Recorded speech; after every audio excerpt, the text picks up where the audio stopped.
Dans le cadre de ton doctorat à McGill, tu t'intéresses beaucoup à l'expérience littéraire, non seulement la littérature, mais l'expérience surtout. Est-ce que tu vois un petit peu l'expérience littéraire comme une expérience scientifique ou bien est-ce que c'est une association d'idées? Ouais, non, mais c'est intéressant comme association d'idées, mais cette conception-là de l'expérience littéraire, ça vient en gros d'un mouvement en philo, le terme très rébarbatif de phénoménologie, qui se dit bien une fois que tu l'as, phénoménologie, qui est en gros, là, c'est au début du 20e siècle, philosophe allemand Edmund Husserl, qui s'opposait un peu au scientisme, à l'idée que tout est réductible à l'approche scientifique, puis à l'objectivité scientifique. Une des idées fortes de la phénoménologie, c'est que pour réellement étudier le monde, les phénomènes, c'est ce qui se présente à nous, il faut revenir au sujet qui perçoit le monde. Okay. Donc c'est impossible d'avoir une vue de nulle part, d'étudier le monde dans une pure objectivité. Il faut à la base étudier les phénomènes dans la façon dont ils se présentent à un sujet qui est en mouvement, qui ressent des émotions. Donc c'est comme une grosse idée qui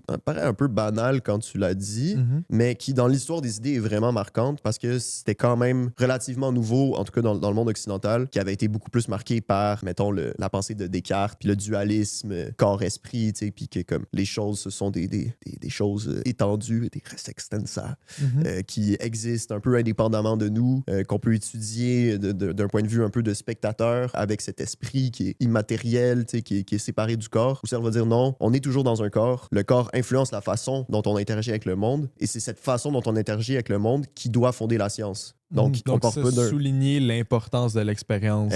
Exactement. Et de l'expérience vécue pour même la pensée scientifique. Donc, ça, c'est comme le bagage de philo qui met l'accent sur l'expérience, mais il me semble à première vue qu'il y a un peu cette idée-là aussi en études littéraires où on reste dans le texte. Surtout quand on se pose la question de savoir comment la littérature peut nous apprendre des choses, qui est comme la grosse question qui m'intéresse. On reste souvent vraiment dans l'aspect textuel. C'est qu'est-ce que dans le texte on peut apprendre. Mais moi, la conception inspirée de la phénoménologie, c'est que c'est pas juste le texte, c'est l'expérience littéraire au complet. Expérience qui implique un sujet qui lit, un sujet qui a un corps, qui vit des émotions, qui lit dans un contexte social, historique, mais aussi géographique, là, comme tu lis dans un espace. Le fait de lire dans le métro versus dans ma chambre, c'est pas exactement la même expérience. Ouais. Puis que cette expérience-là au complet qui nous apprend quelque chose, pas juste le texte. T'sais.